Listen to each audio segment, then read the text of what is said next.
vous étiez surpris Mbalamo Bomona Basoda Baïba Bano Beta Masasi? C'est-à-dire qu'on attendait patiemment, exactement, Kassavu va prononcer le discours.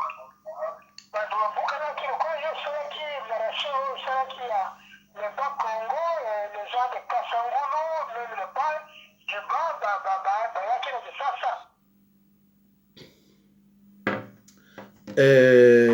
bande kunangai ya RDC mbote na bino mingi. Bandeko naye kolobela vraiment avec beaucoup d'amour kulutu nanga kulutu nabiso Honoré Ngwanda, président ya Apareko. Nalandi ndeko Ngwanda utu obimisa eloko moko mikolo alobeli ndeko Edouard kulutu Edouard Makolo so Mokolo Edouard Mokolo Wampompo. Bandeko, j'ai suivi ça attentivement. Vraiment, oabi attentivement ma déclaration ya kulutu Ngwanda. Et après epesinga kamwa mawa.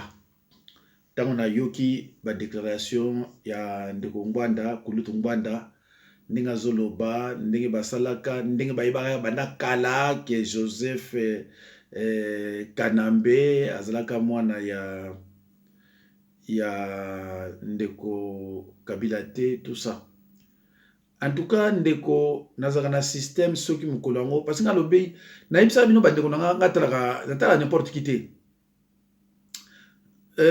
Tozona bato bele balobaka neti baboketu banani tout ça. Ngatala bango. Ngatala bato oyo baloba mabete parce que basali pe tout pour na combat bato bayi ba mama comme belé. Mais ngai na préféré rapidement kolanda bango te. Alondeko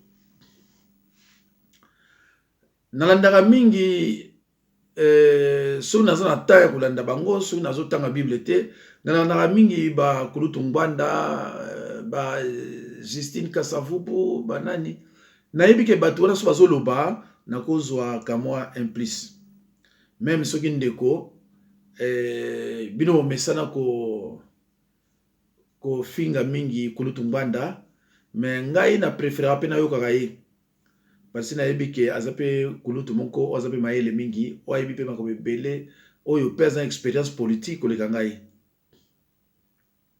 Mais dans un habitude so na moni kamwe loko moko eza ya bien te il faut na leka pona loba tozana biso sur la liberté d'expression.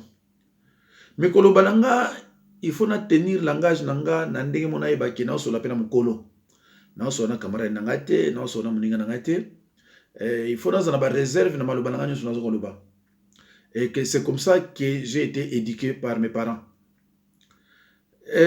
Na yoki makambo kulutu Ngwanda lobi na sepeli nango epesinga pe mawa na yoki lepe kulutu mawa mais tosani eloko moko eko frappenga te on a eu kulutu Ngwanda lobi mais faut qu'on ait des soulèvements tout ça beaucoup que des soulèvements sans leader. Le 4 janvier soulèvement ezalaka na leader te bato bakendaka ndenge wana bol bandela eloko yango auti kochama mikolo oyo alobeli mo Edouard Mokolo epesi nga pasi. C'est vrai que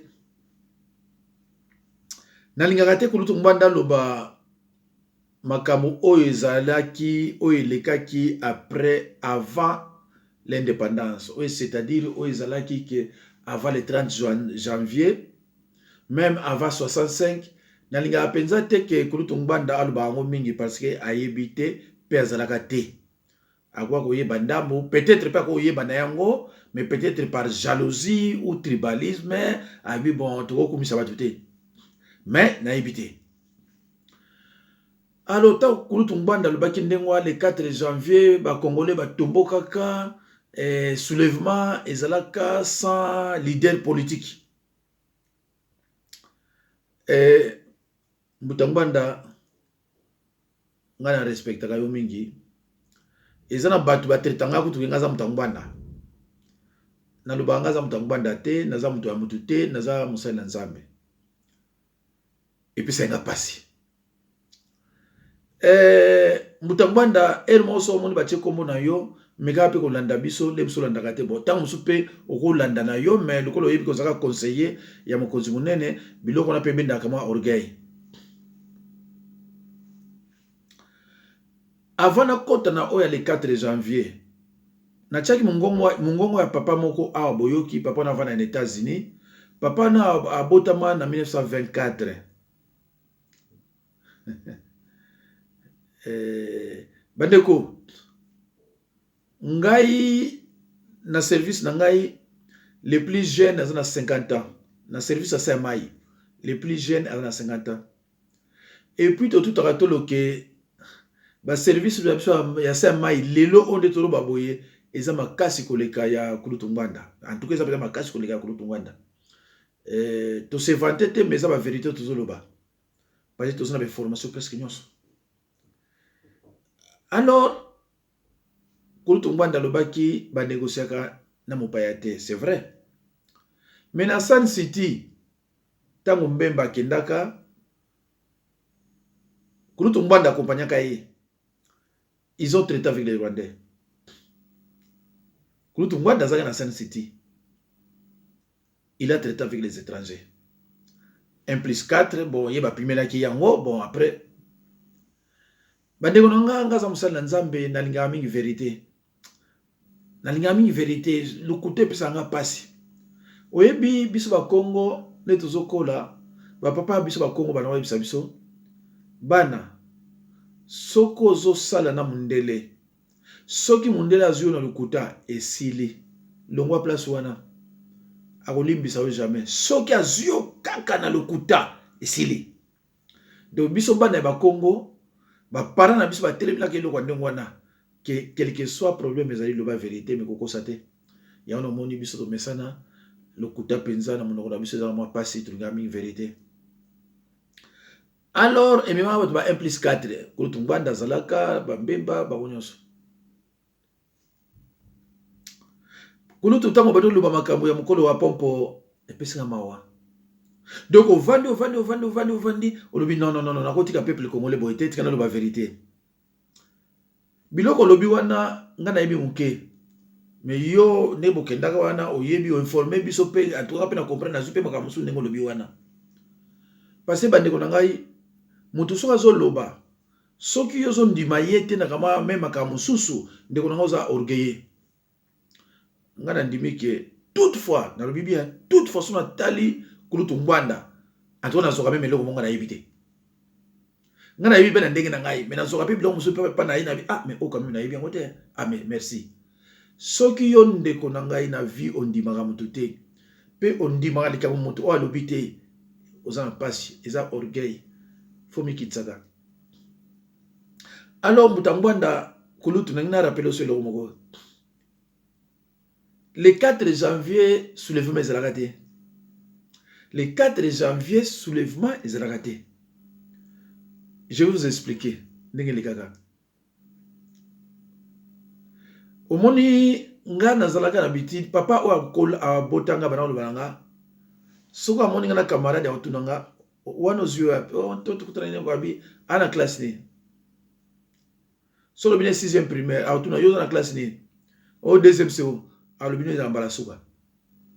Aïe papa yoki bien, abi ezambala Souka. Ozwani panaye. Yebisanga elo yo kozwa panaye. Ye kozwa panayo, mais yo kozwa nini panaye. Donc comme principe wana etika nangati na koli tina 6 ba classe nangai. C'est vrai tant que nous sommes en Zambie, Moutounioso, vous en avez besoin. Mais ils ont la peine de relation privée à part de Zambie. Naponaga. Il y a un moni, avion banda, même si vous avez une mboka, mais vous avez une expérience à Mokili, vous avez une expérience à Mokili. Tant que vous avez sentir que non, vous avez mais à Koutaka système, vous avez un Koutaka. Peut-être même ngai pe suna kutaka système ndone pe na ngako kutaka ne wana po mbongo zelo moko mbongo ya muselu. Alors bandeko le 4 janvier naningolo papa Mbutangwanda alobi soulèvement ezalaka sans leader politique te ezaki ndenge wana te kulutu. Le 4 janvier ezalaka ndenge nini tango baboyi gouverneur ya ville ya Léopoldville Torbert tango aboyi Kasavubu akende aboyi kopesa passeport akende kokutana na Kwame Nkrumah lukola Kulutu Lumumba azalaki agent de Belge, je précise bien agent de Belge. Tina décembre 58 Lumumba yebaka na indépendance c'était ilingolo banini. Lumumba yebaka indépendance c'était ilingolo banini. Lumumba ye azo traiter na bamindele azo senga bango égalité ya komela masanga na boîte de nuit. Na 58 na décembre livre moko ezate o Lumumba kuma makambo ya indépendance. Je parle avec beaucoup de précision. Ce qui yoza nango ndeko nanga bimisi nango. Okoluka partout. Lumumba a parlé de l'indépendance avant décembre 58. Ezate. Alors Kasavubu tango Kwame Nkrumah yebisi sala tukaka oyana ba moyen nyonso. Et le quoi comme un aéroport yanjili akendaki te tango azongi asali lettre epai ya gouverneur ya ville de Léopoldville M. Torbert. Alobi na ye le 4 janvier ngana opesa discours na banzi Mbutangwanda ozoyoka ndena zolo Mbutangwanda na kitiote mutu so abungaka mutu nyonso biso to se complétaka mutu so abungaka na ye ndenga ipe nazoka biloko musupa na yo po ngape na bungaka. Alors tango akomi lettre wana eke Lumumba azana Ghana na Accra pa Kwame Nkrumah papa na kutana ba Neto ba Holden ba Keita ba Kulutu Aute Kufa Mandela voilà. Alors le 3 janvier 1959 Plateau na velo na ye ayeti na India aye opesa Kasavubu lettre autorisation ils ont refusé. Nalingo fonla être parenthèse moko boya. Avant Abako et Salama, ba protestant moko ba Congo ba banai ko lobela indépendance. Mais après et okoma batu musu bazui Abako. Mais Abako tango Salama na Nzezalando Kasavubu ala kité. Tango Kasavubu ba yiko kota ba yiko tala ke yaza prêtre raté. Lokola za prêtre raté ayebi ko solola na ba mindele. Alors na kati ya Bako Mbutakanza Daniel azalaki protestant. Yesu koyo azalaki catholique. Lukula azalaki pe catholique, azalaki pe prêtre raté. Ba Congo bazalaki na sagesse akusakana te babino to tia liboso. Ba tia liboso te parce qu'il est intelligent ou bien intellectuel ko ba tunyo sote parce que azalaki prêtre raté. Ayebi ko solola ndenge ba mindele ba sololaka. Pardon. Alors, lettre on est le 3 janvier que discours est athée. Ils ont refusé. Heureusement, bazalaki na Mbuta Daniel Kanza azalaka soda, azalaka prophète. Alobi na ye, aiki mongolo wala Mbuta di secteur. Loko Mbuta di secteur babanga te, alobi lobi koloba. Kasavubu alobi non loi elobi boye abi jamais tika ma loi wana tosa nisiko bato mbanza Congo bato Mwanda Boma Madimba Kisantu Luozi banani baza koya nde tozolo baboye bamusu bakolala wana Kinshasa pona lobby pona likabo indépendance. Hey bongo koma bayi kotika lettre lo bongo lobi biso sala te rien. Alors bandeko bato batondi le 4 janvier tous les Bakongo batondi kuna. Lukola à l'époque, bamindele ba korompaka bangala ya bolikango. Balandaki po ba bundisa ba Congo, po ba Congo bazo senga indépendance. Mais heureusement ba Congo ezaka na terrain na ba balekaka ebele, bangala mo ba sala réalité parce que ba korompaka bangala bamima na bakonga, bakala ya bolikango, baza ko yemba baza ko loba. Mais ba Congo balekaka ebele ba repoussaka bango. Donc, pour la likabo indépendance Kulutu Mbanda faut ko yeba ngo bien. Ba Congo ba tribu nyonso esundolaka bakongo mpona indépendance avant 59 basundolaka bango bazobundaka bango moko yango omoni ntango Niamaseko officier d'ordonnance ya nani ya Kasavubu ntango azaki avant azala officier d'ordonnance ntango abetaka Kasavubu mbata alobaka na clairement bino bakongo bosenga indépendance tonga kutu boyebi na bino kosala yango te. Et voilà. Alors, ndeko tokomi le 4 janvier, fonction publique. Basoda, banu lukisa Kasavubu fwa kangaye. Le 4 janvier, Kasavubu no kiba, Kasavubu batu plein ya kosakana te. Il faut bakanga Kasavubu. Omoni kamwe loko na tie, o na kamwa passage mwa mkenda tie bino wana. Papa wana abotama na 1924. Azalaka le 4 janvier. Aza parmi Batubakanka, parmi les 28 révolutionnaires et indépendance. Ba betaye wifwe. Abi belge a betaye wifwe. To son année presque bi connu son épisode 2, 3, 4 de temps. Papa na zoïb sama belé. Alors Kasavubu tango yaki alobi na lingala, pardon na français. Batu balingi te alobi na Congo batu balingi ka te. Alors lokola batu mususu o bazaki en dehors ya ba Congo te o bayaki wana babandi ko yiba. Alors tango nani aye basoda baye babandi ko beta masasi, il y a eu des morts mais plusieurs blessés. Ni papa wa yipsinga bi plusieurs blessés ya ba Congo. Alors, Yangwana de Kongwanda Yogaki ke, dans le 4 janvier, on a arrêté 28 révolutionnaires de l'indépendance. Et sur les 28 révolutionnaires de l'indépendance, tous les 28 étaient de Bakongo. Et tous étaient de la Bako. Yangwana Tango Bolobaka, les martyrs de l'indépendance. Papa Ngwanda. Banda 65 Mobuta Kota. Lorsque vous parlez de ces martyrs, vous citez Rabamote. Pourquoi vous citez Rabamote? Vous tiki battu belé na bobungi. Ngaza ba komo na bango, keleke komo ebungaki, mena osenga ona ozoyango.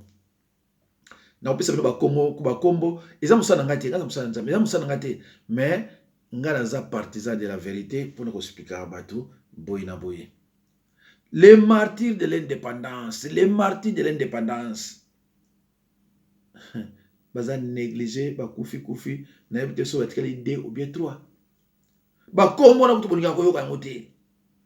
Bolingi pete mutu ngwanda kokumisa ba Congo ke ba mutu azwa indépendance, ba mutu ba maîtriser ki administration ya Belge, Belge. Yangwana mutu ngwanda zomuna le pays est sous la malédiction. Sans mon Congo na pouvoir, kulutu ngwanda yoka bien. Sans mon Congo na pouvoir, ou bien pota na bilo ka ndengwana. Et le mot sur la maison parce que pays est sous la malédiction. Beaucoup ça les l'autre côté parce que mon Congo est un gestionnaire. Belge est bien moi, Belge est bien moi. Ma Belge va sans mon Congo na pouvoir, les restes on a bah ça le mot. Yango no moni batutu ya RDC ba bangaka to comme na fédéralisme mais to kabwana. Parce que ba yebi ke soki to meki ko kabwana boko ya ko senga zil pa ba Congo. Ça c'est sûr. Hein? Parce que biso to ko suspendre masanga, to suspendre ngo, to suspendre biloko belé. Tout ça ba travailler. Tout ça là na papa moko na ba après l'indépendance muta Colin Michel papa moko atiela azaka loboko boy. A maîtrisaka éducation nationale papa Ngwanda. Na tango ya Joseph Kasavubu de 65, il n'y avait pas des impayés. Oh, mutu bafuti yete, ils ont raté. Mais or, Belge tango kendaka a vidara caisse. Tozaka na ministre moko kuna Emmanuel Bamba de 62 à 64 à Simbaka Finance plein.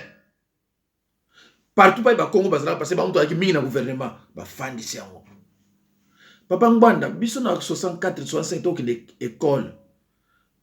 Bazo pesa biso ba bivard. Bazo pesa biso ba porte plume. Bazo pesa biso ba encre. Bazo pesa biso ba crayon. Bazo pesa biso ba cahier au fêlé. bato batanga de 60 à 65 classe yaki ofele avant 60 classe yaki ofele bino bato ebele bozolanda ngai ebele bozolanda bino mboka nazokoka mpe liloba na bino ndenge biso vene na Kinshasa classe eza ofele tozomela bale batina biso pompe mo boso makolo ezali osali te okosokoli makolo baenseignant nyonso baki na cravate oyo bakongo donc soki c'est 45 élèves soki bana bazwi 35 bomona enseignant bani kolela donc asentir ke aéchoué enseignant alingi soki 45 élèves 44 bazwi obe 43 obe 42 mais pas après un assez à 40 toye koyeba ba impayé après 65 pour mutu moko aza les gestionnaires te ndeko nanga papa Ngbanda nazaleki na yo nayebisi yo muke eloko nini elekaka le 4 janvier leader politique azaka wana Kasavubu bakingotolo bango nyonso bato bako balaki wana ti mouvement social mababite lelo biso indépendance ni tete le 4 janvier le 30 juin elinga zalate ni tete le 4 janvier le 30 juin 1960 elinga kozalate. Donc, ce qui le 30 juin 1960 ezalaki, c'est grâce na Bako. À Bako, à Boulou, le 4 janvier 59. Oui, le 4 janvier 59, voilà. À Boulou, le 4 janvier 59. Alors, na Pema wana ba milaka, yamona ba yokanaka, ba keni la table ronde, pona le 30 juin 1960. Donc, ce qui le 4 janvier, on a 59, et ça l'a quitté, table ronde, et l'ingénieur zalaté, indépendance le 30 juin, et l'ingénieur zalaté. Donc, la date où on a nion sur ce que Salamaka, c'est grâce à Bako. À Bako, c'est là qui Alliance de Bakongo. Et c'est là qui une association tribale. Parce que l'association tribale, il y a qui a tété là, il y a c'est qui association tribale et comme parti politique. Donc, les Camo, il y a 5 indépendance. Il y a RDC, Eza, Bakongo. Sauf que dans Belgique, il y a c'est le Bakongo. Alors, ce que mon élé, pour le Congo, il faut exclure le Bakongo parce que ce sont des gestionnaires, pe ba ibarate. Mukongo banga aminga ibarate. Alors, Mbuta Ngbanda, na banzi oyoki nga peza bien, Nzambe apambola yo.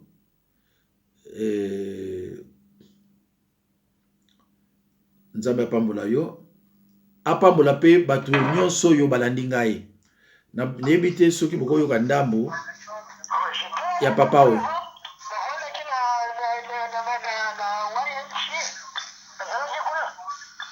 ozaki na emika le 4 janvier